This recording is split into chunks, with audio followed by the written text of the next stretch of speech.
কার পরিবর্তন কখন হবে, কার কথাই বদলাবে, কখন বদলাবে কেউ জানে না। জানে কে? ফুজাইল ইবনে ইয়াজ বড় ডাকাত সর্দার ছিলেন। তো গভীর রাতে উনি ডাকাতি করতে গেছেন। তো রাত্রিবেলা যখন গভীর রাতে এক বাড়িতে ডাকাতি করতে ঢুকছে, দরজার সামনে গিয়ে যখন দাঁড়াইছে তখন শুনতেছিল বাড়িওয়ালা ওই সময় আল্লাহর কোরআন পড়তেছে।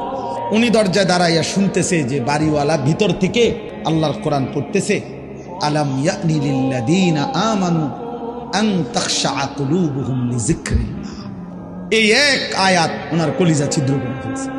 উনি পিছন দিকে ফিরে এসে আর চিৎকার করে দুই হাত তুলে বলছে, আয় রব, আয় মাওলা, সময় হলো, হয়েছে সময়, আমি আর এই নাফরমানির জিন্দেগি করব না, দিলাম ছাইড়া। তখন তিনি ওই সময় রাত্রে তো আল্লাহর কাছে এক ফোঁটা চোখের পানি ফেলতে ওনার মন চাইছে, তওবা করবে, মাফ চাইবে, আজকেই গুনাহ ছেড়ে দিবে। তখন উনি তওবা করে সরাসরি হিজরত করে আল্লাহর ঘর মক্কায় চলে আসছে, আর বাকি হায়াত কাবার পাশেই উনি জীবন কাটাইছে। এরপরে উনি হইছেন সাইয়্যিদুল আউলিয়া, আউলিয়াদের সর্দার।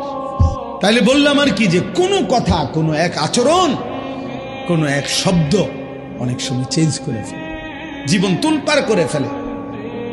জীবন